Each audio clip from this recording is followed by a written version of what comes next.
Hello everyone.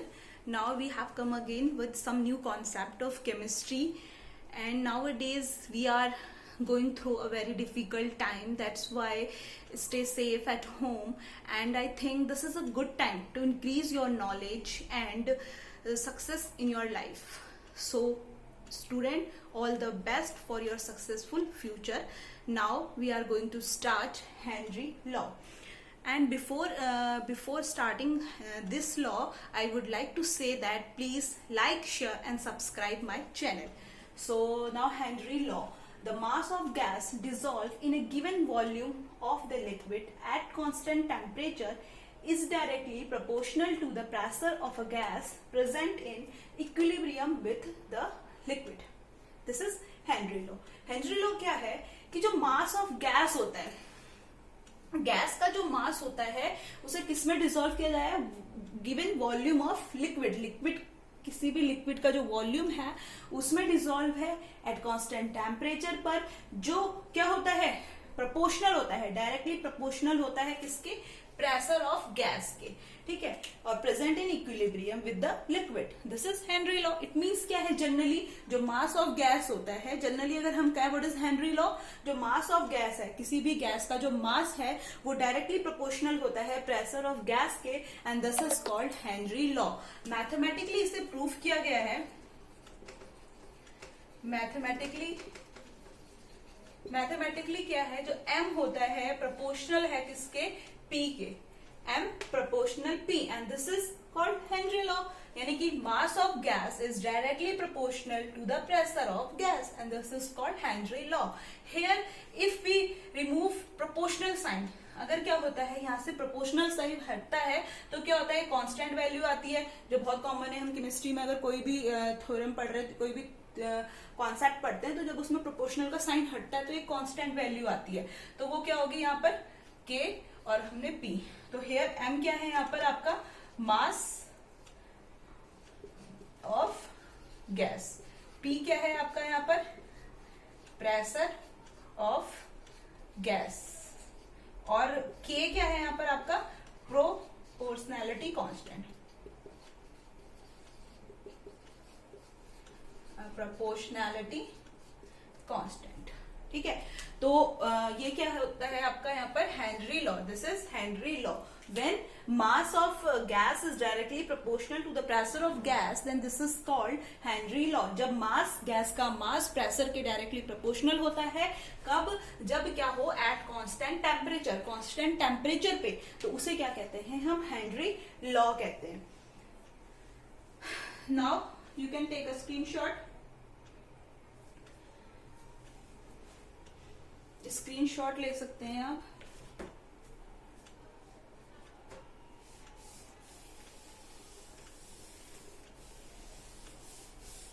ये तो है आपका हेनरी लॉ. अब क्या हो कि अगर हम क्या करें, इस हेनरी लॉ को किस में लिखें?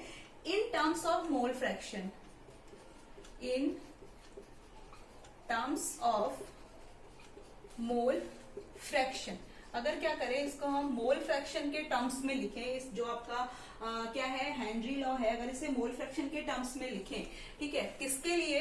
फॉर अ गैस ए. अगर कोई भी आपकी गैस ए है मान लिया, तो उसके लिए आप अगर मोल फ्रैक्शन के टर्म्स में हेनरी लॉ को लिखेंगे, तो हमें पता है कि मोल फ्रैक्शन को हम किससे इंडिकेट करते हैं? एक्स से. पहली वीडियो में, इससे पहले प्रीवियस जो वीडियो है उसमें हम मोल फ्रैक्शन डिस्कस कर चुके हैं. सो एक्स क्या होता है यहाँ पर? मोल फ्रैक्शन होता है एक्स ए. इक्वल टू ए क्यों आया? बिकॉज जो गैस कंसीडर करी है वो क्या है? आपकी ए है. नाउ जो प्रोपोर्शनैलिटी कांस्टेंट था वो क्या था? m इक्वल टू के पी था आपका. सो यहीं से क्या हो जाएगा? m की जगह x लिख लिया, क्योंकि उसे किसके टर्म्स में लिख रहे हैं? हेनरी लॉ को मोल फ्रैक्शन के. k की जगह पर k ही रहेगा, इसे k डैश कर देंगे. ठीक है, और जो ये p है, p, और इसमें क्या आ जाएगा? सफिक्स में क्या आ जाएगा? a. बिकॉज a क्यों आया है यहाँ पर? क्योंकि जो हमारी गैस है, तो उस गैस के लिए उस गैस का क्या है यहाँ पर? प्रेशर है. और एक्स ए क्या हो गया? मोल फ्रैक्शन ऑफ ए. जो भी कोई गैस है उसका मोल फ्रैक्शन हो गया. अब यहाँ पर क्या है? जो आपका ये के डैश है, ठीक है, के डैश क्या है आपका यहाँ पर? प्रोपोर्शनैलिटी कांस्टेंट है. Proportionality constant. ठीक है, के क्या है आपका यहाँ पे? प्रोपोर्शनैलिटी कांस्टेंट है, X A mole fraction of gas है and P A pressure of gas है। ठीक है, लिख लेते हैं इसे भी। एक्स ए क्या होगा आपका यहाँ पर मोल फ्रैक्शन, ठीक है, और पी क्या है आपका यहाँ पर प्रेशर, पी क्या है आपका यहाँ पर प्रेशर है। एक्स ए हो गया मोल फ्रैक्शन और पी ए क्या हो गया यहाँ पर प्रेशर ऑफ गैस। ठीक है, सॉरी अच्छा पी ए है ना, तो पी ए तो ये पार्शियल प्रेशर होगा यहाँ पर। कौन सा प्रेशर है ये पार्शियल, क्योंकि पार्शियल ही लिया जा रहा है। ठीक है, एक गैस ए के लिए मतलब ए हमने लिखा गैस के लिए, तो पी ए हो गया पार्शियल प्रेशर, एक्स ए हो गया आपका यहाँ पर मोल फ्रैक्शन एंड जो आपका K1 है वो क्या है आपका प्रोपोर्शनैलिटी कांस्टेंट है। अगर आप इसको क्या करो इक्वेशन 1 कंसीडर कर लिया हमने से, ये क्या है हमारी इक्वेशन 1 मिली हमें यहाँ से। तो अगर हम क्या करें पी ए की वैल्यू कैलकुलेट करें यहाँ से तो क्या मिल जाएगा, अगर हमें पी ए निकालना हो यहाँ से तो पी ए इक्वल टू क्या हो जाएगा आपका 1/k डैश एक्स ए। ठीक है, 1/k डैश एक्स ए, क्योंकि पी ए इधर आएगा तो एक्स जो के डैश है वो किसमें आ जाएगा अपॉन में, तो 1/k डैश हो जाएगा और एक्स ए हो जाएगा यहाँ पर। तो इसको आप इस तरह से भी लिख सकते हैं, जो ये आपका पी ए है, अगर हम यहाँ से क्या करें एक्स पी ए के टर्म्स में लिखें इसे तो क्या लिख सकते हैं पी और करके लिख लेना इसे कि पी ए इक्वल टू क्या हो जाएगा, आप इस 1/k डैश को किसके इक्वल लिख सकते हो के एच, किसके बराबर लिख सकते हैं हम इसे के एच, और के एच यहाँ पर क्या है आपका हेनरी कांस्टेंट है और एक्स ए जो है वो तो ऐसे ही रहेगा आपका एक्स ए। तो इसे इस तरह से भी लिखा जा सकता है और इस तरह से भी। तो जो मोल फ्रैक्शन है यहाँ पर एक्स मोल फ्रैक्शन के टर्म्स में हमने हेनरी लॉ को लिखा है। अगर क्वेश्चन आता है कि right Henry law in terms of mole fraction, तब आप क्या करोगे ये लिखोगे, या इससे रिलेटेड न्यूमेरिकल आएगा तब भी आपको फॉर्मूले की नीड होगी। ठीक है, इसलिए ये जरूरी है। तो एक्स ए हो गया मोल फ्रैक्शन के डैश अपॉन पी ए, क्योंकि जो हमने मोल फ्रैक्शन था वहां से हमें मिला है के डैश पी ए। ठीक है, अगर हमें यहाँ से पी ए की वैल्यू फाइंड आउट करनी हो तो हम पी ए को बाहर ले आएंगे और क्या हो जाएगा के जो होगा वो किसमें चला जाएगा, मैथमेटिकली तो रोटेट करना आता ही है, तो 1/k डैश और एक्स ए इधर आ जाएगा। ठीक है, नाउ अगर क्या हो कि ये 1/k डैश जो है, अगर ये 1/k डैश जो है ये किसके इक्वल हो गया के एच के, यानी कि हेनरी कांस्टेंट। ठीक है, तो के एच इंटू क्या हो जाएगा फिर यहाँ पर एक्स ए जो है आपका मोल फ्रैक्शन, पी ए है यहाँ पर आपका प्रेशर ऑफ गैस।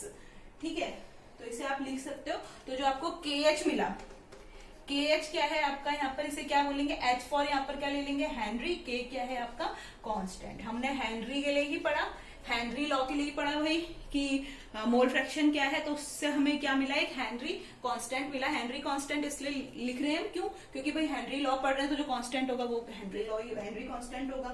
ठीक है, अब जो क्वेश्चन है, ठीक है, के डैश जो था वो क्या था आपका प्रोपोर्शनैलिटी कांस्टेंट, प्रोपोर्शनैलिटी कांस्टेंट, और के एच क्या था आपका यहाँ पर हेनरी कांस्टेंट। तो जो के एच की जो यूनिट होती है वो क्या होती है, यहाँ पर इसकी यूनिट पूछी जाती है, तो यूनिट क्या होती है के एच की होती है एटीएम, और क्या होती है बार। एटीएम और बार ये किसकी यूनिट होती है हेनरी कांस्टेंट की, और जो के डैश है उसकी यूनिट होती है एटीएम इनवर्स। इसकी अगर यूनिट पूछी जाए तो आप क्या लिखोगे एटीएम इनवर्स, और क्या लिख सकते हैं यहाँ पर और बार इनवर्स। ये क्वेश्चन पूछा जा सकता है, कहीं कॉम्पिटिटिव एग्जाम्स में भी पूछा जा सकता है, या फिर 12th में भी, या अदर कोई कॉम्पिटिटिव एग्जाम्स में पूछा जा सकता है कि भाई के डैश की यूनिट क्या है, या के डैश क्या होता है हेनरी कांस्टेंट है या प्रोपोर्शनैलिटी कांस्टेंट है। तो के डैश जो होगा वो प्रोपोर्शनैलिटी कांस्टेंट होगा, के एच जो होगा हेनरी कांस्टेंट होगा, and the unit of Henry constant is atm और bar, and the unit of proportionality constant is atm inverse और बार इनवर्स। ये इंपॉर्टेंट है, अगर ये पूछा जाए तो आप लिख सकते हैं। एक और चीज पूछी जाती है, जो आपका ये होता है क्या प्रोपोर्शनैलिटी जो कांस्टेंट होता है ये किस पे डिपेंड करता है। ये क्वेश्चन अगर आ जाए कि जो प्रोपोर्शनैलिटी कांस्टेंट है ये डिपेंड किस पे करता है, तो आप लिखोगे यहाँ पर डिपेंड किस पे डिपेंड्स करता है ये proportionality constant nature of gas.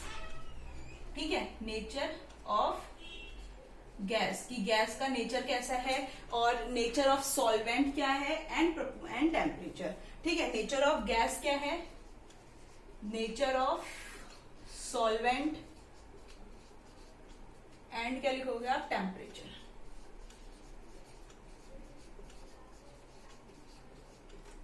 ठीक है, and temperature. So this is the all concepts of Henry law. Henry law हमने पढ़ लिया कि हेनरी लॉ क्या है, कि जो mass of gas is directly proportional to the mass of pressure of gas, this is called Henry law. And उसका जो हमने कॉन्सेप्ट लिया था वो क्या था हमारा, एम प्रोपोर्शनल पी। एंड जब प्रोपोर्शनल का साइन आप हटाते थे तो क्या मिल जाता था आपको, के एंड पी। तो ये क्या था आपका हेनरी लॉ था। अब इसी हेनरी लॉ को इन टर्म्स ऑफ किस पे लिख रहे हैं, मोल फ्रैक्शन के टर्म्स में। तो इसको इस तरह से डिफाइन करेंगे कि जो एक्स ए होता है मोल फ्रैक्शन, के डैश पी ए हो जाएगा। इसके लिए वहां से मिला हमें के, इसको हमने के डैश लिख लिया। पी के लिए ए इसलिए लिखा, क्यों, क्योंकि ए क्या है, गैस है, फॉर ए गैस कंसीडर करिए इसीलिए। फिर पी ए, अगर हम पी ए की वैल्यू फाउंड आउट करें तो पी ए इक्वल टू क्या हो जाएगा, 1/k डैश, मैथमेटिकली रोटेट कर रहे हैं इसे, तो एक्स ए। फिर पी ए इक्वल टू क्या हो जाएगा, इस के 1/k डैश को हम किसके इक्वल रख सकते हैं, के एच के, and this is Henry constant and into x A. Now K dash is proportionality constant, Ka is mole fraction and Pa is partial pressure of gas कह सकते हैं इसे। ठीक है, partial pressure of gas. So now here Kh is Henry constant and the unit of Henry constant very important, पूछा जा सकता है। The unit of Henry constant ATM और bar and the unit of proportionality constant ATM inverse और bar inverse. The proportionality constant depend on nature of gas, nature of solvent and temperature. ठीक है, तो ये पूछा जा सकता है कि भाई ये किस किस पे डिपेंड करता है। तो ये जो पूरा है ये क्या है आपका, एक तरीके से पूरा हेनरी लॉ जो होता है उसका कॉन्सेप्ट है। हाँ, वन थिंग, हेनरी लॉ जो था वो साइंटिस्ट हेनरी जो थे उन्होंने 1803 में ये लॉ दिया था। कहीं नहीं पूछा जाता, बस इन जनरली पता होना चाहिए। अगर हम लॉ पढ़ रहे हैं तो भाई कब दिया, इन जनरल हमें पता होना चाहिए। तो 1803 में हेनरी लॉ दिया गया था, हेनरी के थ्रू, ठीक है, जो उन्होंने डिस्कवरी की थी। तो ये पूरा क्या है आपका, हेनरी लॉ है, हेनरी का कॉन्सेप्ट है। हेनरी लॉ के अकॉर्डिंग आप मोल फ्रैक्शन क्या होगा, हेनरी लॉ का मतलब हेनरी जो लॉ है in terms of mole fraction में कैसे लिखेंगे, तो उसके लिए ये पूरा कैलकुलेशन है। ठीक है student, now thank you and be safe.